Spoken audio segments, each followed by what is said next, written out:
یاسین اقبال صاحب نے ہمیں جوائن کیا ہے کہ مسلم لیگ نون کے ایک بڑے اہم اور نمایاں اور مرکزی رہنما. Thank you very much for your time Yasin Iqbal صاحب. سر کیا ہے آپ کا ٹیک؟ کل ایک ملاقات بھی ہوئی، اس سے پہلے شہباز شریف صاحب کی ملاقات ہوئی، تو آپ کتنے پرعزم اور پر اعتماد ہیں یہ جو آپ نے نو کانفیڈنس کرنے جا رہے ہیں یاسین صاحب؟ میں یہ عرض کروں گا کہ اپوزیشن کی ہم ایک نیشنل کریں اس چینج کے لیے جو پاکستان کی جو حال ہے، چاہے آپ نے ابھی اپنے ابتدائی تعارف میں بھی جو ذکر کیا کہ ہم بہت ہی گمبھیر مشکلات کا شکار ہیں، چاہے وہ معیشت ہے، چاہے وہ سفارت ہے، چاہے وہ اندرونی استحکام ہے. پچھلے تقریباً 4 سالوں میں حکومت نے صرف ایک کام کیا ہے کہ ملک کے اندر پولرائزیشن بڑھائی ہے، اس نے انتقامی کارروائیوں پر زور دیا، اور ابھی وزیر اعظم کی جو ذہنی ان کی ترجیح ہے وہ اسی پر ہے کہ میں کسی کو نہیں چھوڑوں گا. وہ سمجھتے ہیں کہ ان کے علاوہ اب سب سیاہ ہے، سب لوگ چور ڈاکو ہیں، سب لوگ کافر ہیں، سب لوگ غدار ہیں، اور کسی کا ایمان پہ انہیں شک ہے، کسی کی حب الوطنی پہ شک ہے، کسی کی دیانت پہ انہیں شک ہے. تو پاکستان آج جہاں پہ کھڑا ہے، یہاں پہ میں آپ کو یہ بات اپنے تجربے کی بنا پہ کہہ سکتا ہوں کہ کوئی ایک لیڈر، کوئی ایک جماعت یا کوئی ایک ادارہ اگر اس خبط میں مبتلا ہو کہ وہ تنہا اسے اس بھنور سے نکال کے ساحل پہ لے جا سکتا ہے تو اس کو اپنا ذہنی علاج کرانا چاہیے. ہم بہت مشکلات میں گھر چکے ہیں، یہاں پر ہمیں قومی یکجہتی کی ضرورت ہے. ہمیں ایک ایسی قیادت چاہیے کہ جو سب کو بٹھائے، سب سر جوڑ کر سیاست میں بھی اور قومی سطح پر جو ادارے ہیں، جو سٹیک ہولڈرز ہیں، اور ملک کو اس معاشی بحران سے نکالنے کے لیے سنجیدہ سٹرکچرل ریفارمز کریں تاکہ ہماری معیشت دوبارہ بحال ہو سکے. اسی طرح آج ہم عالمی سطح پہ تنہا ہیں، ہمیں کچھ سمجھ نہیں کہ ہمارا رخ کیا ہے. مثال کے طور پہ روس اور یوکرین کا جو تنازع ہے، ایک طرف چونکہ وہ دورہ کر رہے ہیں، وہ ان کے لب خاموش ہیں، لیکن دوسری طرف ایک بین الاقوامی قانون کا یہ بھی ایک چیز بنیاد ہے کہ کیا کوئی بڑا ملک کسی ہمسائے چھوٹے ملک کے اوپر جاریت کر سکتا ہے. اور اگر آپ اس اصول کو تسلیم کر لیں تو پھر تو دنیا میں کسی بھی بڑے ملک کے ساتھ بسنے والا چھوٹا ملک اپنی خود مختاری قائم نہیں رکھ سکے گا، اور یہ ایک جاریت کا بلینک چیک ہے جو آپ بڑی طاقتوں کو دے دیں گے. تو یہ بھی ایک بہت اہم اصولی بات ہے جس کے اوپر ابھی تک ہماری حکومت کا تو کوئی سننے میں بسم اللہ الرحمن الرحیم. احسن صاحب ایک بہت شکریہ، آپ نے جو عکاسی کی، شاید حالات تو اس سے بھی بدتر ہوں. کہا جا رہا ہے کہ اپوزیشن جماعتوں نے اپنا ہدف پورا کر لیا عدم اعتماد کے لیے. یہ عدم اعتماد کب آ جا سکتی ہے؟ جس میں کم و بیشتر پی ٹی آئی کے علاوہ تمام جماعتیں ہیں، اور اتحادی جماعتوں کے ساتھ جو حکومت کی ساتھی ہے، آپ کو ان سے رابطے ہیں؟ جی، حکومت کے تمام اتحادی جماعتوں کے ساتھ ہم نے رابطے کیے ہیں، اور جیسے میں نے شروع میں کہا بھٹی صاحب کہ اگرچہ ہم بہت پر امید ہیں کہ جو پی ٹی آئی کے اندر سے بھی لوگ سپورٹ کرنا چاہتے ہیں عدم اعتماد کو، یا حکومت سے وہ خود کو ڈسٹنس کرنا چاہتے ہیں اس عوامی دباؤ کے تحت جو ان کو اپنے حلقوں میں محسوس ہو رہا ہے، ہماری پھر بھی کوشش ہے اس کے باوجود کہ نمبرز ہم تقریباً سمجھتے ہیں کہ پورے ہیں، کہ اسے ہم پارٹیزن نہ بنائیں بلکہ اس کو ایک قومی اتفاق رائے کے ذریعے چینج آف گورنمنٹ اور نئے انتخابات کے لیے ایک اتفاق رائے جنریٹ کریں. اور اسی لیے ہماری آخری حد تک کوشش ہوگی کہ ہم حکومت کی تمام حلیف جماعتوں کو پرسویٹ کریں گے، انہیں قائل کرنے کی کوشش کریں گے کہ وہ اس اقدام میں ہمارا ساتھ دیں.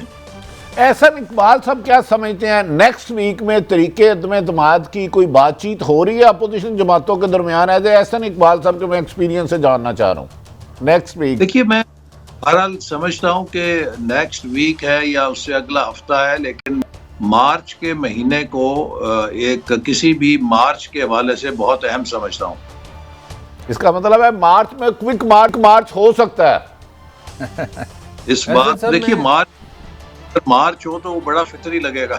اچھا احسن صاحب، میں آپ کا جو ایکسپیرینس ہے اسی سے بھٹی صاحب کی طرح میں بھی فائدہ اٹھانا چاہ رہا ہوں. میں نے اپنی کوئی جرنلزم کی ایکسپیرینس میں عام آدمی کو اتنا کنفیوز نہیں دیکھا. کوئی بتا سکتے ہیں کیا ہو رہا ہے اس ملک میں؟ کیا عدم اعتماد ہوگی، کب ہوگی، کیوں ہوگی، کیا ہو رہا ہے؟ ٹوٹل کنفیوژن ہے. دیکھیے، عدم اعتماد جیسے ہم نے پہلے بھی کہا ہے کہ ملک چل نہیں رہا. اس وقت سب سے بڑا مسئلہ معیشت کا بھی ہے، بین الاقوامی خارجہ پالیسی کا بھی ہے، لیکن اس سے بڑا مسئلہ ملک کی انتظامی گورننس کا ہے. اس حکومت نے جو انتظامی ڈھانچہ ہے اس کی، جسے کہہ لیجئے، بنیادیں ہلا دی ہیں، من پسند تبادلے کر کر کے اور انکمپیٹنٹ ایڈمنسٹریشن صوبوں کے اندر بٹھا کر.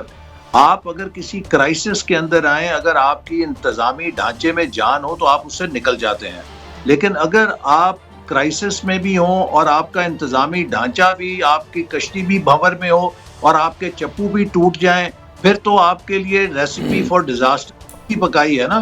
تو اس وقت یہ بحران ہے جس کے لیے ہم چاہ رہے ہیں کہ ملک کو انتخابات کی طرف لے جایا جائے، اور اس کا ایک آئینی اور قانونی طریقہ ہے. نو کانفیڈنس ایک پاتھ آف لیسٹ ریزسٹنس یا کاسٹ ہے. یہ ایک ایسا راستہ ہے کہ جس سے آپ کم سے کم معاشی قیمت یا سیاسی قیمت ادا کیے بغیر ایک تبدیلی لا سکتے ہیں سسٹم کے اندر، بجائے یہ کہ سڑکوں کے اوپر ایجیٹیشن ہو، سیاسی اور معاشی حالات اور ابتر ہوں. تو اس لیے ہم اس آپشن کو ترجیحی بنیادوں پر اختیار کرتے ہوئے ایکسپلور کر رہے ہیں. اچھا احسن صاحب، گزارش ہے میں ایک سوال کر دوں، اس کے بعد برساتے رہیں گے. ایک شاہد حقان عباسی سابق وزیر اعظم پاکستان کا کہنا تھا کہ پی ٹی آئی کے 22 اراکین ان کے ساتھ ہیں، اور نارووال سے پیپلز پارٹی کے بڑے سینئر رہنما احسن اقبال صاحب، ان کا کہنا تھا کہ 5 وزراء مسلم لیگ نون کے رہنما ہے احسن اقبال صاحب. کیا وہ تعداد میں اضافہ ہوا ہے یا کمی ہوئی ہے ان دنوں میں؟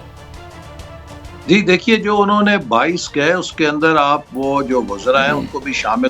بھٹی صاحب، یہ جو وزراء ٹی وی ٹاک شوز پہ بیٹھ کے بڑے بڑے بیانات دیتے ہیں، رات کو ٹاک شوز کے بعد پھر پیغام بھیجتے ہیں کہ ہماری گفتگو پہ نہ جانا، ہم مجبور ہیں، ہمارے لیے کوئی جگہ بنائیں. کیونکہ ان سب کو نظر آ رہا ہے کہ اگلے الیکشن میں پی ٹی آئی کی ٹکٹ اسمبلی میں نہیں لے کے جائے گی بلکہ سیاسی جہنم میں لے کر جائے گی. تو اس لیے اس وقت اگر ہم ایک فلڈ گیٹ کھولیں یا ہم کسی قسم کی قدغن نہ رکھیں تو شاید آدھی پی ٹی آئی ہمارے پاس آنے کے لیے تیار ہوگی. لیکن ہم اس قسم کی فلڈ گیٹ نہیں کھولنا چاہتے، چونکہ جہاں پہ ہمارے اپنے پارٹی کے نظریاتی پوٹینشیل کینڈیڈیٹس موجود ہیں جنہوں نے پچھلے 3-3.5 سال پارٹی کے ساتھ پختہ لوگ ہیں، ہم انہیں ذبح بھی نہیں کر سکتے.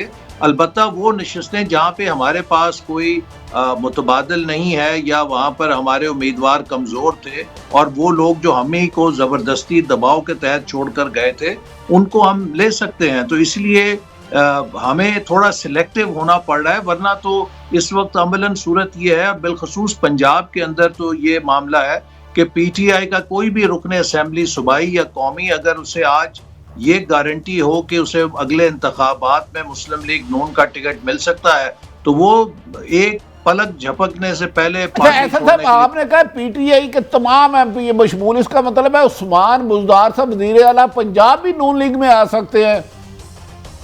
اگر عثمان بزدار صاحب کو بھی یہ یقین دہانی ہو کہ انہیں مسلم لیگ نون کا ٹکٹ ملے گا تو وہ بھی پی ٹی آئی چھوڑ کے نون میں شامل ہونے کے لیے تیار ہو جائے گی. اچھا احسن اقبال صاحب، آپ معیشت پہ آپ کی گہری نگاہ ہے، آپ پلاننگ کمیشن کو بھی ہیڈ کرتے رہے ہیں.